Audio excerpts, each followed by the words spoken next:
YouTube, what's going on? Welcome back. Welcome to another video. It's your boy, me, Reese, and this is going to be a video that's going to be way too long. Now I'm saying that in advance. They always are. The tier lists, the bracket fights, anything that gives me that gives a foundation for me to just speak on. You know, you're in for a long time, I would suggest, a long time. That said, today, I've started this on the hour. I'm giving myself 1 hour to do this. If we hit the hour mark, I'm speeding through the final the final few songs. Like I'm dying at the end of the video. We're gonna do. I've seen a few videos going around recently. I don't know why I didn't think of this myself. I've seen a few videos going around recently on my homepage. Haven't watched any of them, admittedly. I've seen a few videos going around on my homepage. Bo Burnham Inside Tier List? It's perfect to me. I'm a huge Bo Burnham fan. I'm a huge tier list fan. It's a match made in heaven. Ladies and gentlemen, today, we're not here to mess around. Sorry, I just saw something that I wasn't expecting to see. We're not here to mess around. We're not here to do the inside tier list. We go hard, or we go hard. That's the Yetiness motto, it's the Yeti Plays motto, it's your boy's motto, it has been since day one, I've been saying it my whole life. Ladies and gentlemen, today, we do not 1 hour of Kirby Jazz Remix compilation that I can't hear. Oh yeah, it's playing. It might be too loud, it might be too quiet, who knows. I just didn't want to edit this whole thing because it would take forever to export. The Bo Burnham songs, full discography, tier list maker, the complete discography of Mr. Bo Burnham himself. We're going to do the whole thing just because I thought it would be fun. Now, I have this dilemma in that, for the most part, the only people who watch this channel are a small handful of my friends. A couple of them have never seen any Bo. One of them has only seen Inside and is maybe going to watch the rest at a later date. One of them hasn't seen any but is going to watch them all. So I don't know who's going to watch this because, spoilers. Now what I think I'm going to do is Inside first, just in case Josh is watching this. So I can do the Inside stuff. And then maybe if he does watch this, then he can potentially click off after the Inside stuff if he doesn't want the spoilers. For the most part, I don't really know who I'm making this video for. If you happen to see this video and you don't know who I am, hi. Thank you for taking some time out of your day to join me. I appreciate it. My opinions aren't worth giving any merit to whatsoever, so if I say anything that you disagree with, I apologise. This is just for fun. I'm not putting too much thought into this. I'm kind of just winging it. That said, we're going to start with Inside, and then I'll go all the way back and start. There's YouTube stuff here, and then you can see we've got words, and then we have the what stuff, and then the bonus what stuff as well, and then make happy, and then a couple random old YouTube ones out of order, a bunch of old YouTube ones out of order, and then Inside. So it has pretty much the whole lot, which is really exciting to me. Let's do it. Let's get started. Okay, so we're going to start with Inside. I can't hear this Kirby Jazz. I wanted to put it on because I knew we were starting with Inside, so I felt like a bit of light relief in the background would be nice. And then I put on top 100 Kirby music songs, but I was worried Nintendo would claim it, so I put on Kirby Jazz Remix. Okay, track 1, Inside, which I believe is... The track, the title's a little bit differently on here, so I pulled up the, no, hello, was reading about that funny feeling before. I pulled up the track list on here, because they're titled slightly differently, so this is content, yeah. So on the tier, so this, what they've called this one Inside, this is content, this is Daddy Made You Some Content.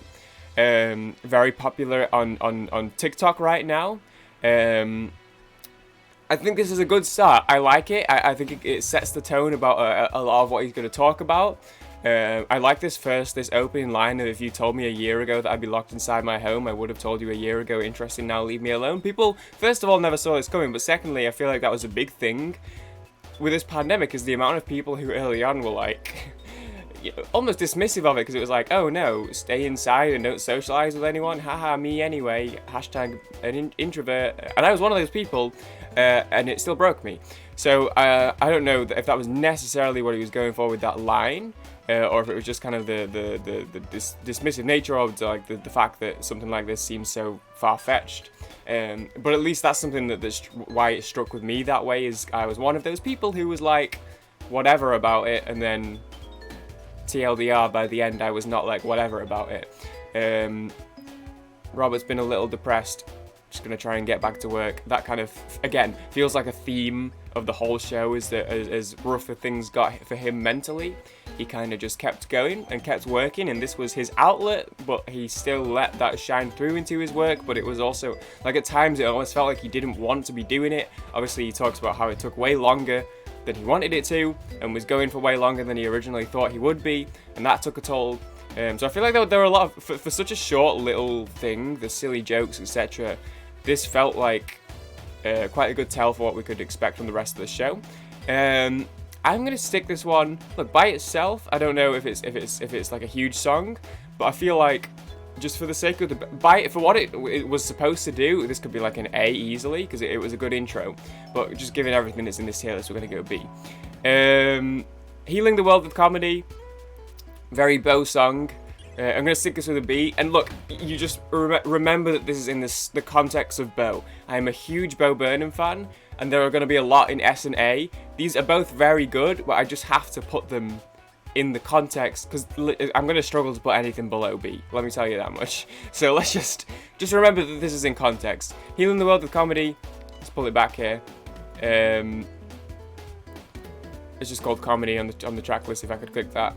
Again, this is kind of, and it reminds me of the intro song to Make Happy, as he comes into Make Happy, when he's got like the robot that's got the kind of this like disembodied AI voice in the background, like, the world is not funny. Like, as he's trying to walk into his show, he's got this like robot saying that the world isn't funny and that the world's a messed up place. Very Bo thing to go for. And this sort of like this like sort of like internal conflict with himself of feeling like he's doing a good thing, or wanting to do a good thing with his platform and his comedy and to make people happy, but at the same time feeling like, is he using that platform the right way? Does he deserve that platform in the first place? Is he in the wrong for seeing all the shit going on in the world and trying to make jokes out of it? It's been a theme of Bo's comedy for a long time. It was like that in Make Happy. If you listen to something like Art is Dead, you know that's something he's had conflicts for a while, and just that general concept of healing the world with comedy. Obviously, it was something he talked about in Sad, in What. So he's talked about this for a while, and this feels like, you know, a bit of a culmination of those thoughts, whilst also still being a bit of an intro to some of the wider topics of this show. It's a good one. Stop Opening Kirby. It's a good one. Oh, well, that image was cute though. Yo, look at him. Look at these little guys. FaceTime with my mom tonight. This one grew on me. By itself, I was like, it's a nice fun little song. It's a good bit. The production on this one, for whatever reason, I really like the instrumental, the musical aspects of this one. I don't know why. The production of this one is just like really fun. I just enjoy listening to it. It's pleasant to listen to. He still fits a hard-hitting line there. The line about my dad asked how are you doing, son? I said I'm doing just fine. It's the deepest conversation we've ever had. That's a line. That's a line. that's a line. Good song, very well produced, nice to listen to. I'm gonna whack this one in C tier, just because of the context of the whole thing. I think it's a good song, and I feel like it deserves better than C tier, and I think there are going to be a lot of songs on this that deserve better than what they get as individual songs. Just in the context of the whole thing and trying to keep things balanced, we're gonna put that on the C. The concept is relatively straightforward. We get it. You could make that joke. He could have done this song a couple of years ago and the joke still would have worked, but then it's kind of enhanced by the whole like inside quarantine element, because that's something that you're doing even more, is the FaceTime thing, because you now can't visit. But you could have done this song a few years ago, it still would have worked. I feel like it's fine. Where are we up to? How the World Works. I like this one. I like this one a lot.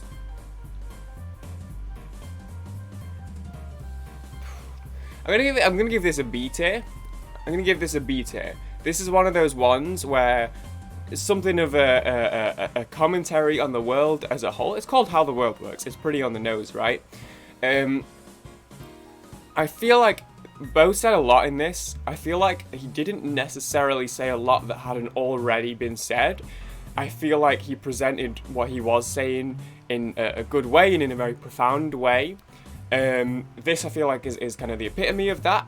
He made some very salient points, some very potent points. It wasn't necessarily anything overly groundbreaking or incredibly groundbreaking, but enough that it still worked. And again, something that he's talked about over his career is this dilemma of being like wanting to give his thoughts, but then being like, what does it matter what I think? I'm just like a random entertainer. And then I remember him saying when he was like young, when he first started doing specials and stuff, and he was like 20, 21, he was like, I try not to speak on the world too much because who wants to hear some random 20-year-old's opinions on how the world works?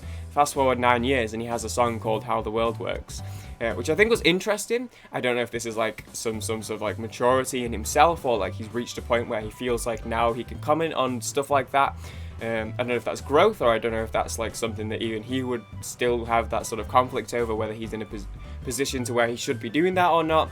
But I think he articulated it well enough, and the points he made and etc was like, yeah, okay, he can get away with it. Some people still might be like, why do I want to know this guy's opinions? That's totally fine, but the fact that Bo's come to this point where he's like, he feels ready to talk about this stuff, I feel like shows a lot of growth for him.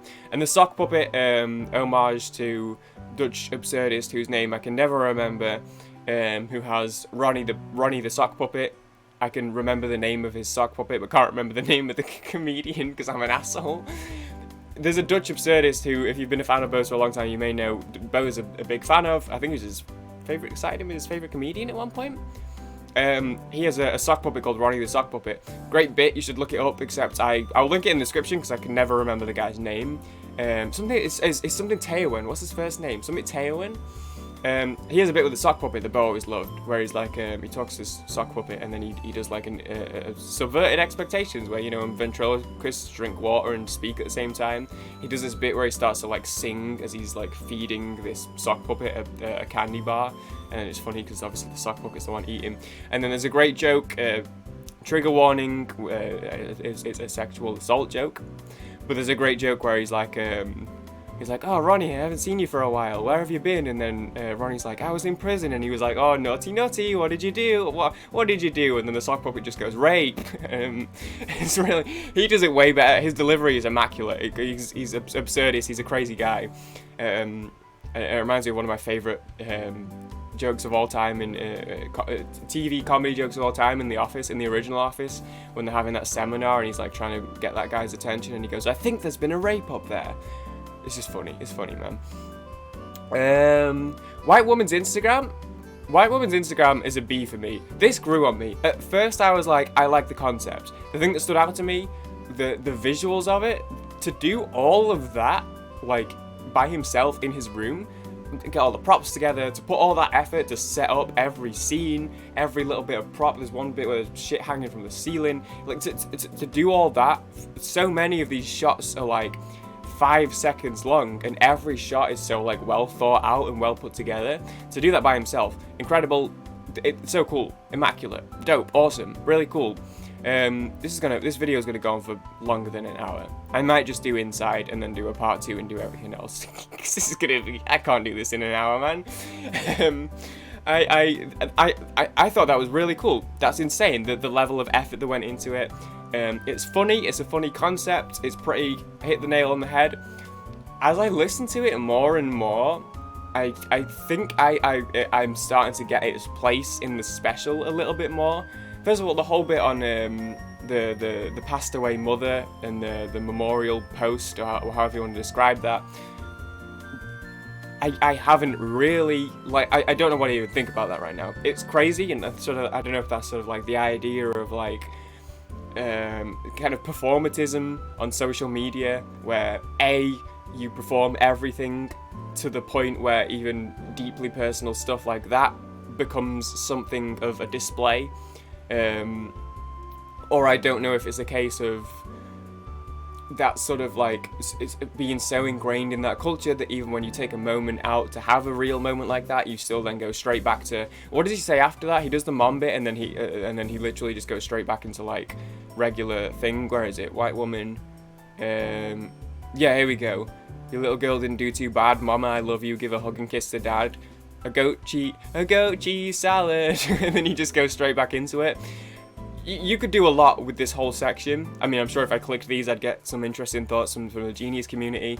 But what really struck me is it kind of, when I think its place kind of feeds back into the race element. After this bit, he goes into the bit where he's like the PR guy for a big company, and they're talking about how they use kind of like wokeness or sort of social awareness to promote their own brand, basically. And I think that was deliberate placement. Now, obviously, this is an individual, the white woman's Instagram. It's from an individual's perspective versus a big company's perspective. But I feel like they were together.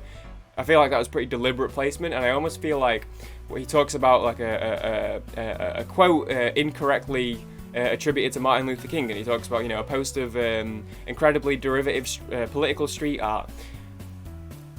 I feel like there's kind of this more of an awareness nowadays, more of a desire for people to want to be better or be good people.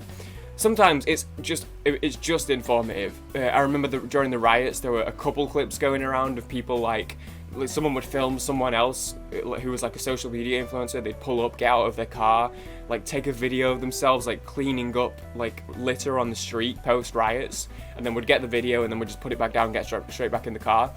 I'm not talking about that stuff. That stuff's fucked, and they can just, I don't want to talk, whatever, forget about that stuff. I'm not talking about that stuff. But I feel like generally speaking, there's more of a sort of feeling nowadays. A lot of people want to be better and try and be good people.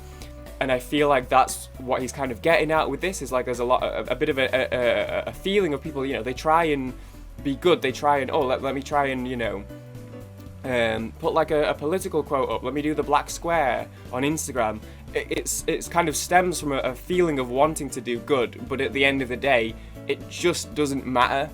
It just doesn't do anything or change anything.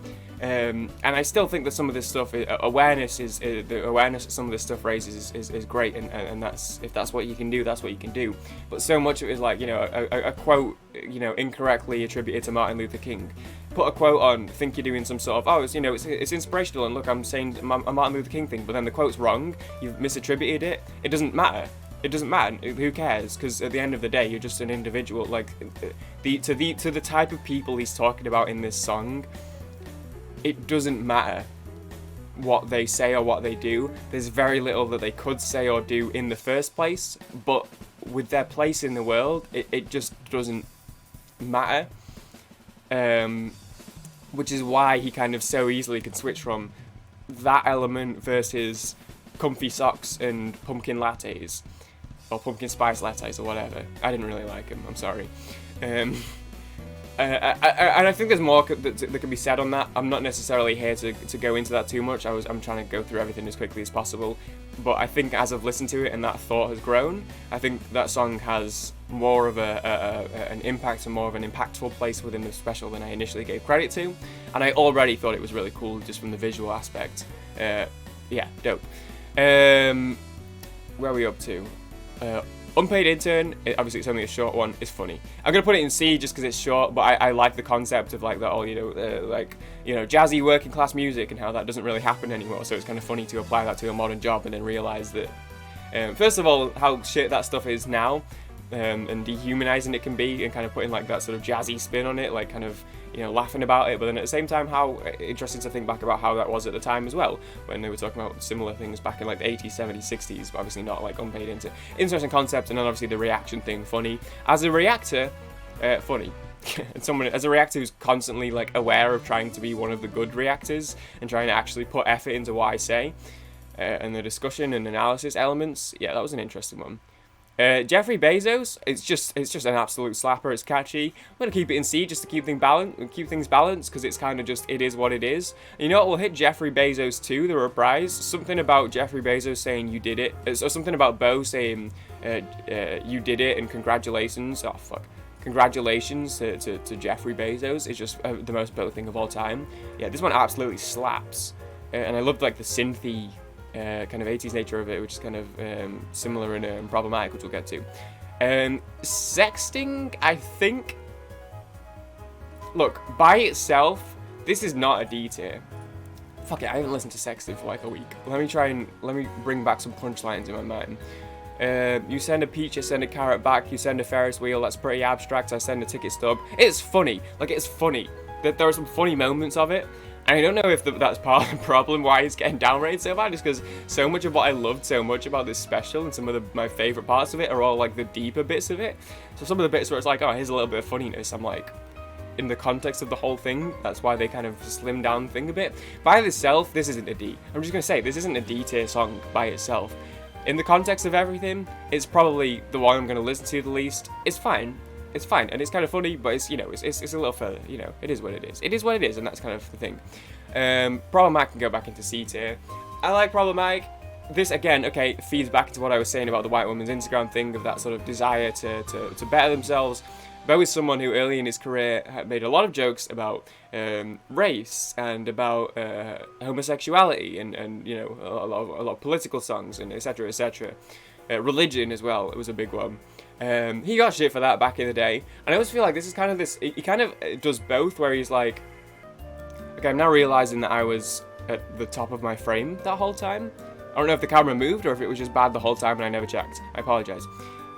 He kind of does both, where he kind of like addresses what he did get whilst also being like, I almost feel like he talks about, he's like, will I be held accountable? I almost feel like he never, because he said a lot and never really got cancelled for it. So I at first when I listened to it, I was like, oh, is this like him saying that maybe he should have been and maybe he feels guilty that he wasn't? Obviously there's that one scene where he's like, he's playing one of his old YouTube videos on the projector and he's just sat there like watching his old self just in complete disgust.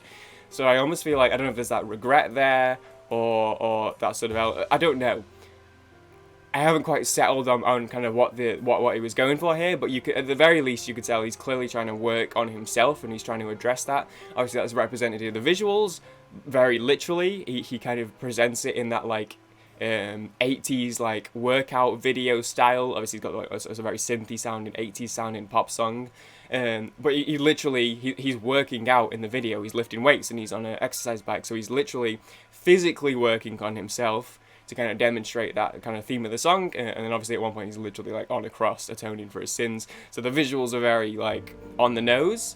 But like, yeah, he kind of addresses it. It's kind of funny at the same time, the line about how he talks about the Aladdin costume from when he was younger, and then later in the song he comes back to it and he's like, I just remembered that I think that Aladdin costume's in my mother's attic. Should I get rid of it? Should I burn it? Is burning it bad? I don't know what to do with it. And it kind of comes back to that sort of like not really knowing the best way to go about these things. Like, he wants to be better, he wants to improve himself, but he doesn't really know how to, or how to be better, or what to do. He talks about it in the Way the World Works video when he's like, what should I do about it? And he's like, I don't know, read a book, it's not my obligation to educate you. Like, he wants to be better and he's trying to be better, but he doesn't necessarily know how. Similar to in White Woman's Instagram, where it's like they're trying to do good in the way that they can, but they don't really know how, so they kind of just don't really do anything overly of note or anything that's actually useful. So I feel like it's that kind of like he's trying. He's trying to atone for his past and etc etc, and it slaps. It's a slapper of a song. And Problematic, it just, yeah, it's a good one. It's a good song. So we'll keep that in C. And if you're worried about how there's been no S's or A's, don't worry, we're getting there. Stuck in a Room. What's Stuck in a Room? What's that called? Look Who's Inside Again. Okay. Wait, what? Problematic. Did I skip one by accident? I'm getting confused now because their title's slightly different. Trying to be funny and stuck in a room. There isn't much to say about it. Can't want to be funny when stuck in a room. Okay. So yeah, this is right. Yeah. Well, look who's inside again. Went out to look for a reason to hide again.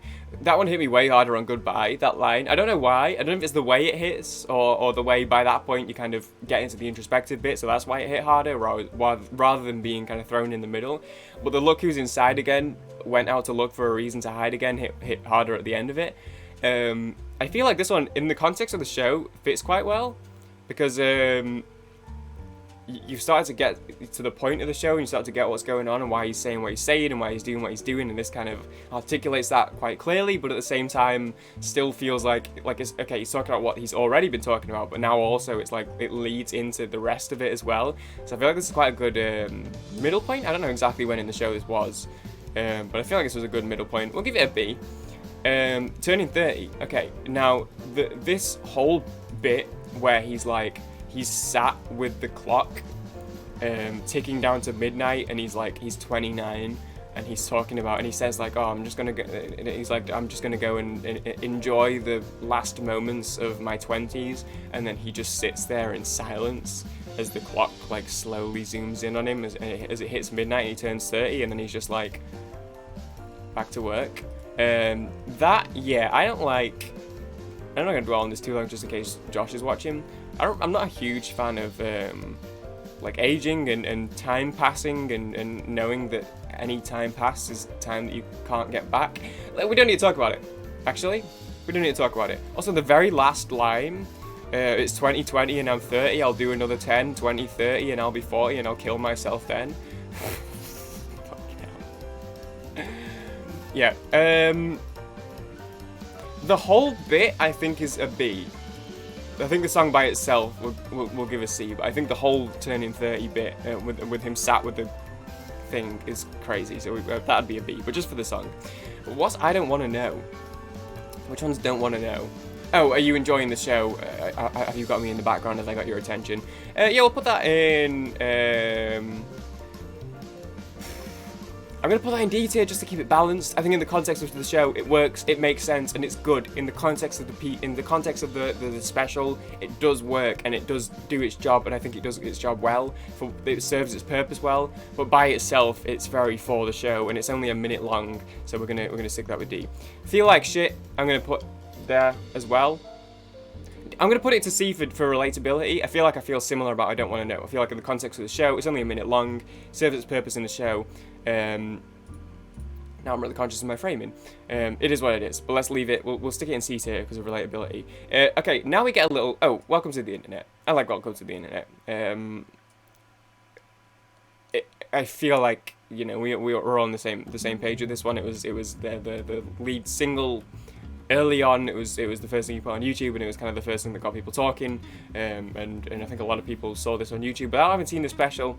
Yeah, that whole like idea of like incredible sensory overload all the time, and what sort of impacts that might potentially have on people's psyche, generally speaking, but especially now that we are in the internet age, to where every child that is being born into the internet age, and immediately from a young age is having the internet thrown at them. And Bo has talked about this. He's a very firm believer that younger people shouldn't have unrestricted access to the internet from such a young age, and that it should be monitored a lot more, because you can put a kid on the internet and they like you don't like there's so much for them to get to so quickly, and they start at such a young age, and you think it's fine, but like literally it's so much. There's just so much there, and there is no filter on any of it. There's no control on any of it. And you think about like, you know, people talk about, you know, there's so much you could get into. People talk about attention spans, and people talk about, you know, the way it affects emotional development, social development.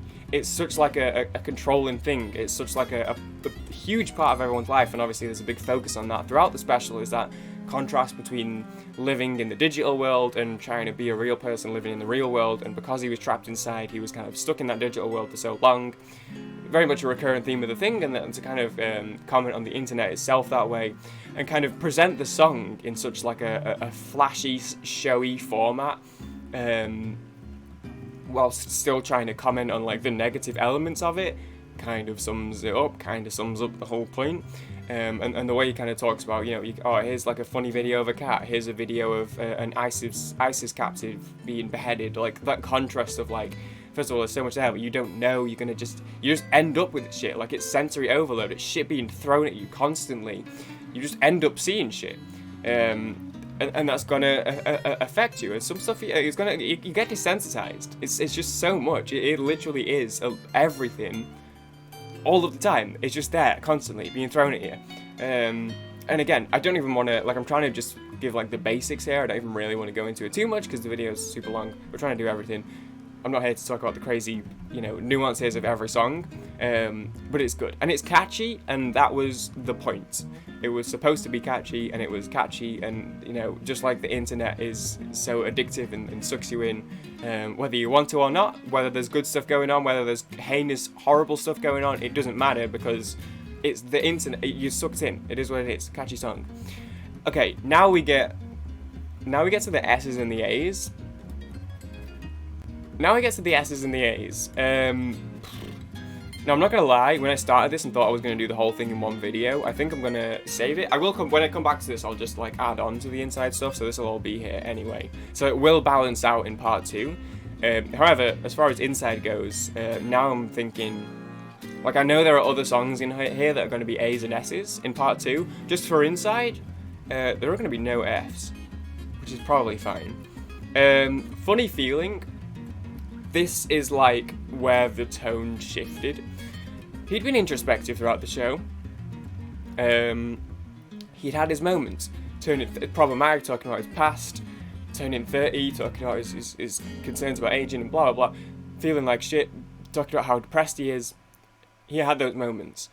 Funny feeling felt like, at least throughout that, it kind of had elements of like, you know, quirky relatability or kind of comedic elements or sprinkling jokes in, or like there was a bit of introspectiveness and then there was like a joke bit and then there was like another, and then there was like a song where it was a little bit of both. This is where it shifted. First, very notably tonally, Funny Feeling has a very, it's man and a guitar. First of all, I love, Bo doesn't play the guitar. He has been playing literally since like, here, New Math, second song on the list, that's a guitar song. I'm trying to think what else. 3.14 Apple Pie, is that on here? That's a guitar song. Yeah, here we go. He's played the guitar for, like, since he's started doing this stuff. Like, since, I don't know when he learned guitar, but since doing the videos at, like, 15, 16, he's always played guitar. But he's always focused on the piano. That was his instrument. That's what most of his music is. And clearly you can see how far he's come just from the songs themselves and the productions of the songs, the production of the songs themselves on this special. He's very talented musically speaking. However, guitar is something that was never really his focus, and he says at the start, he's like, I can't really sing very well, I can't really play guitar very well, but I'm just going to do it. It has a very, I'm a sucker for that sound. It has a very Justin Vernon, Elliott Smith, Tyler Childers sort of like indie folky vibe of just him and a guitar singing. I love that, and that sort of change in tone. You've had like, you know, I Don't Want to Know and Sexting and Feel Like Shit, which are all kind of quirky and poppy, and then you've had like Problematic and Jeffrey Bezos that are these like synthy, you know, whatever, it's like 80s-esque pop songs, and even Welcome to the Internet, it's catchy. And then all of a sudden you've got this song that's like just a somber, low-key man with a guitar singing his feelings. And then he comes back to that sort of like recurring Bo Burnham theme of that conflict between what is funny and like he's saying that funny feeling. He says some stuff that is funny, that is inherently funny. The line about obeying traffic laws in Grand Theft Auto 5, but so much of the song is like that funny feeling in like a negative way. We'll put the lyrics up here. This is basically a Yeti this video at this point. There are multiple lines in this that hit like a ton of bricks. 20,000 years of this, 7 more to go. The unapparent summer air and early fall, the quiet comprehending of the ending of it all, and then right at the very end when he's saying, hey, what can you say, we were overdue, but it'll be over soon. One of the line that hit me, maybe the line, I'll say one of, but maybe the line that hit me hardest in this whole show is All Eyes on Me, when he says, you say the ocean's rising like I give a shit, you say the whole world's ending, honey, it already did.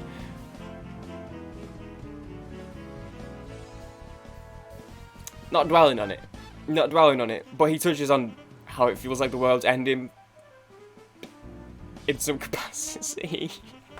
Not dwelling on it, but he talks about this a few times in this song, and I think that sort of marked tonal shift, I think this is very deliberately, like, this is the song that leads from all the previous lighter elements and comedic elements, and this is like, okay, we're getting introspective, and this is what it's come to. This is what we've crescendoed to. This is where we're at, and this is what we're here for. I think it was very well done and very deliberately done to kind of have this. Yeah, here you go. The tonal shift of Bo Burnham's special inside. The song itself, by itself, is great, but in the context of the thing as well, it's just so much better in that sort of like tonal shift, and I just love it. That sort of like just talking about like these ironies. These ironies in society and these like constant conflicts and sort of coming to terms with that, both just as a person, as an individual in society, but also as one himself with a platform who tries to make light of these things whilst also touching on them in a serious and meaningful way. I feel like this song kind of epitomizes that, and a lot of like, yeah, gift shop at the gun range and mass shooting at the mall. Like, there's just so much going on that's like really gives this like disdain for the world, and I think this song is like, Bo's a very, what's the I don't know if cynical is the word, or like, but he's got a lot of cynicism about the world and everything that's going on within it, and I feel like this song kind of epitomizes a lot of those cynicisms, if that makes sense. Again, it's hard because like this is the sort of song that I would want to do a whole video about, or maybe like the whole like the last 4 songs, because I don't think I've got my thoughts well enough in order on this one to articulate them clearly enough, or to do that discussion justice right now.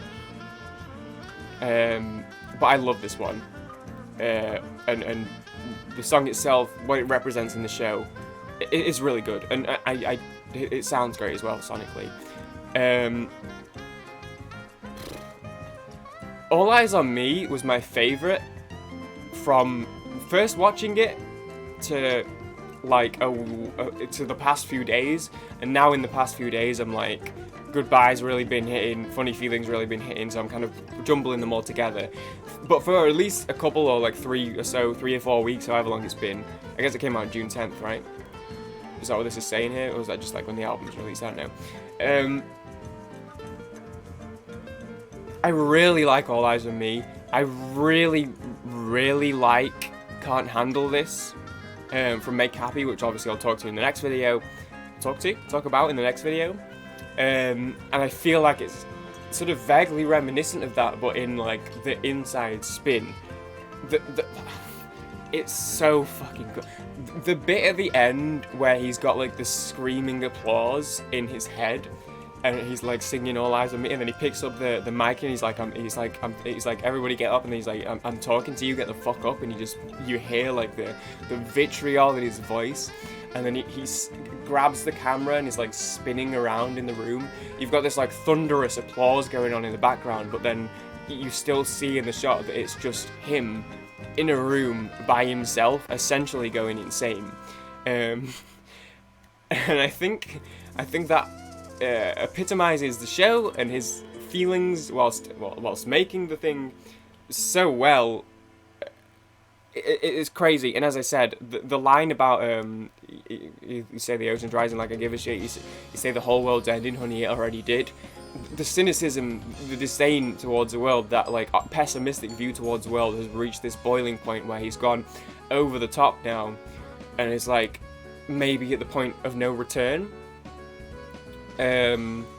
which is a scary thought. You could look back at Bo's career and be like, hey, he always found light in things, he always found things funny. He could talk about sad parts of the world, to take the song Sad specifically, and then he switches it up and starts talking about how comedy can make things better.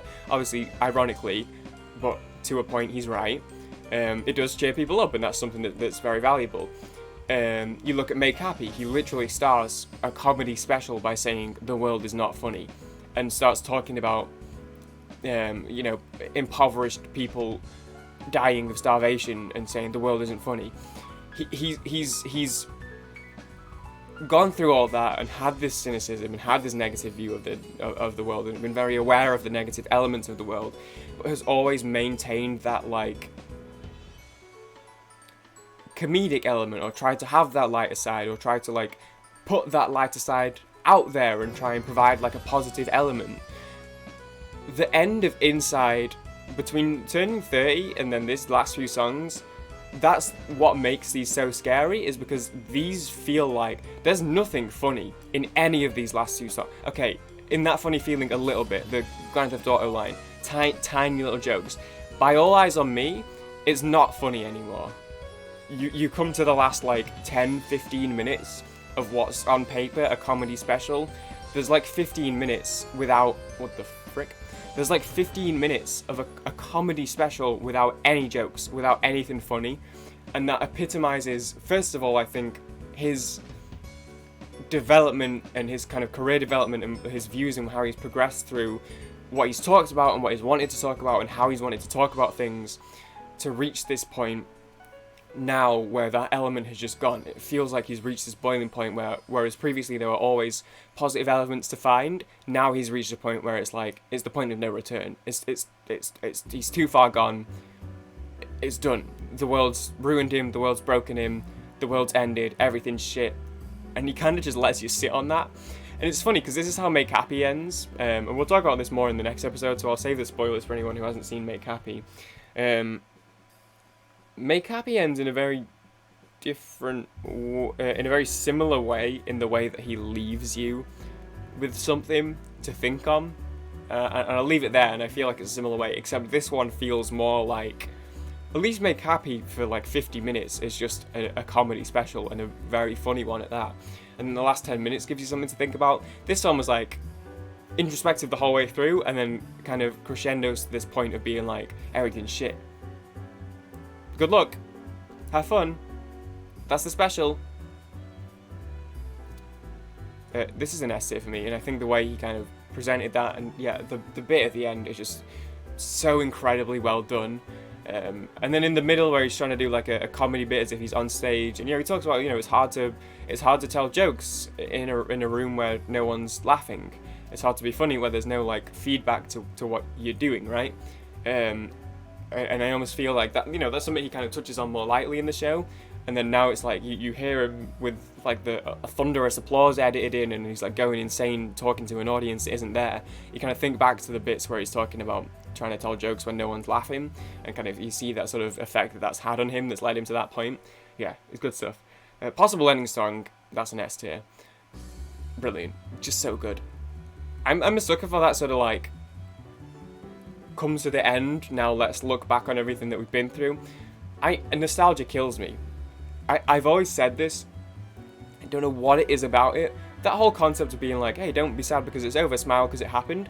I struggle with that because in my head I can have such a great moment, and then I'll have these like memories, and I'm so glad that I have them, and I value them, and I cherish them. But so much of the time when I think about past moments that I'm happy about, I just get sad that moment is over and isn't happening anymore, and is it going to happen again?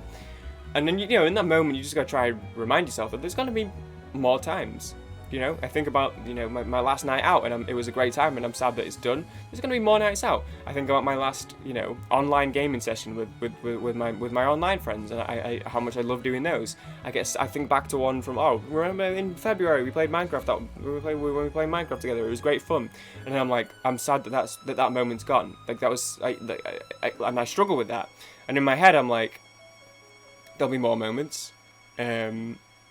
There'll be more moments. I think the group's having a game night tonight. I don't currently plan on being a part of that, but there'll be more moments, you know what I mean? But it's still something that I struggle with, and I think even on that sort of smaller scale of just being like, this is a show that you've just watched, and here's the parts of the show that you've just seen, that still hit me, because I'm like, yeah. And especially for Bo, I've been a fan for so long, I looked forward to this since he announced it, I was so excited to watch it, and then to get the end of it and be like, oh, it's done now. Maybe that's a bit surface level, but that's what happened. And that's why I think that song hit so hard, just because I'm a sucker for that, like reflection. I'm a sucker for reflection on memories. It just hits me. And just the song itself, like, when he talked earlier on, he's talking about healing the world with comedy. And he almost feels like, okay, it's a bit on the nose, it's a bit ironic, but he still, that feels like his job. His job is to be funny. He's always had this dilemma, this conflict, we've talked about it in this video, so we don't need to keep going over it, of being like, and he says this in the end of Make Happy, he wants to say what he thinks, but he also wants to give the people who've come to his show the night out that they deserve and the comedy. He doesn't want to. He wants to say what he thinks and not care what they think about it, but also wants to do his job and make people happy and give them what they deserve. He wants to be like, hey, no one needs to know my opinions, people don't care about my opinions are important, but he wants to use his platform at the same time. He's had this conflict this whole time, so to see that develop over this show, and have him kind of ironically be like, hey, if you wake up in a house that's full of smoke, call me and I'll tell you a joke. It's like, that's what I'm here for, that's my job, I'm a comedian. The world might be shit, and I'm happy to tell you that, but hey, I'm here to try and make you laugh, that's my job. And then by the end of it, he reaches this point where, when I talk about that point of no return, with his cynicism and his pessimistic views towards the world, and now all of a sudden you see where he's saying himself, if I wake up in a house full of smoke, call me and tell me a joke, because he can't, he's saying that he himself can't even handle it. And again, you then go through all that, and then you get to the well, look who's inside again. But now after like 7 or 8 minutes at this point of kind of introspection and reflection, and all of a sudden he breaks it down to a little bit. I just clicked on. Where are we at? What did I want to pull up here? I promise to never go outside again. Am I going crazy? Would I even know? Am I right? Back where I started 14 years ago. And then here, yeah, he goes through it, the internet bit. Okay, if I wake up in a house that's full of smoke, when I'm fully irrelevant and totally broken, damn it, call me up and tell me a joke. Oh shit, you're really joking at a time like this? And then, bam! Look who's inside again, went out to look for a reason to hide again. Buddy, you found it. I talked about this in like a Skyrim episode, or it might have been the Isaac episode where I talked about Inside. That went out to look for a reason to hide again. I used to hate it so much. Look, if I go on a night out, I'm the last person to come home. If people are like starting to be on the edge, do I go home, do I not go home? I'm convincing people to stay out. I'm that sort of person. I will stay out as long as everyone else stays out. Day to day, I go to the supermarket for groceries. I'm in my head about it, and then I go and I'm like, get there as quick as possible, get my stuff, get back home as quick as possible. In my head, I'm like, it's so shit that I spent the last year stuck inside. And that's had its mental toll on me, and yet I am presented with the opportunity to go outside, and I'm wanting to get back inside again as soon as possible. So that whole, oh, look who's inside again, and then going out just to look for a reason to it's not fair that he's allowed to just say that to me specifically. I don't know what I did to anyone else, but I think it's just unfair that he would say that to me personally, to specifically write that line for me specifically to hit that. I just think it's a little rude, and I don't think he should be allowed to get away with it. It just hits so hard, and the voice and like the kind of effects on it versus earlier where he's just like singing, and obviously this is After All Eyes on Me that has the vocal effects as well. Although there's a version on YouTube, someone I forget what they called it, but like toned it or whatever to sound closer to his natural voice. Yeah, that hit hard. And then Any Day Now is going to be my 1A tier. I think by itself, like if you just listen to it by itself, it's a bit like, it's not necessarily going to have the impact, which is why I think it's only an A tier. And I always feel like the tone of it after the other two songs that were quite grand and like really hard hitting, this one was a little bit more subtle. So maybe it brings it down at the end of the show a little bit, but maybe that's a good thing, because maybe after being hit so hard with the other two, it's nice to have a little bit of a moment to simmer off. But I like it as a closer. And it's funny because when I talk about leaving you with something to think about, possible ending song, all three of these leave you with something to think about. Are You Happy is the last song on Make Happy. That one is the very last thing, and that one literally ends with leaving you with something to think about. This one, I think, is more of just like a little closer. And these are the songs that do all the legwork on that. This one, though, it still hits. And kind of being in that position of like, first of all, what is he talking about? It'll stop any day now. Is he talking about quarantine? Is he talking about, the pandemic? Is he just, at this point, is he just talking about his own negative mental health, his pessimistic views on the world, his cynicism? Is he just talking about that? Maybe he's just saying someday he'll be happy again. But that's sort of like, kind of like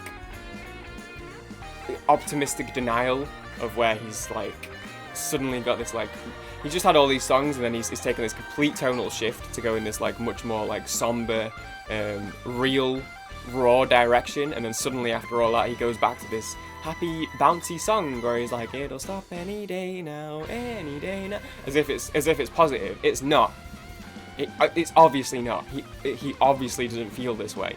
He's obviously not trying to say that he does, and I feel like that kind of wraps up the show so nicely. If you've seen like how he's built from this like pseudo optimism, or like trying to find positive in the negative. Oh, I'm locked in a room, but let me still try and be funny and do something for the world. Let me still try and put something out there, just to eventually reach a point where he's like, I can't do it, and to get just consumed and overwhelmed by that negativity, to then come back to be like, but it's fine. It'll stop any day. It's fine.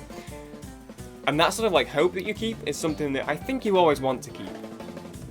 But it doesn't always do the world of good for yourself if you're someone who worries about that stuff, because it might not. And that's not a thread that I really want to continue down right now. Or maybe in a video at all, just because I don't think that's conducive to anyone's mental health. So that said, we'll leave it there. Also, this one's tough because it's got, when I talk about an outro song, Are You Happy is like one of my favourite Bo songs of all time. So it's got a lot of, it's got stiff competition. That's my, look, it's not a great bell curve, I'll be honest. But I thought I was going to do all this in one go, so I figured that with everything else there would be more of a bell curve. So this is kind of, it might look cleaner when I do the second part of this and talk about the rest of him. That said, I'm going to end this here. Hey, remember when I said that I was going to do them all in one video? I'll end this here. Was my framing it? Okay, it was. But now I'm like really low in this frame. Who cares? Thank you guys for watching and for sticking this one out and for spending this time with me. I appreciate it. That's my tier list. That's my, hang on, I should probably just like, here, there you go. That's my tier list.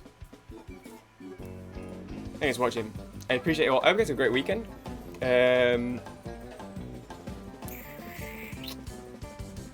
I guess that's it.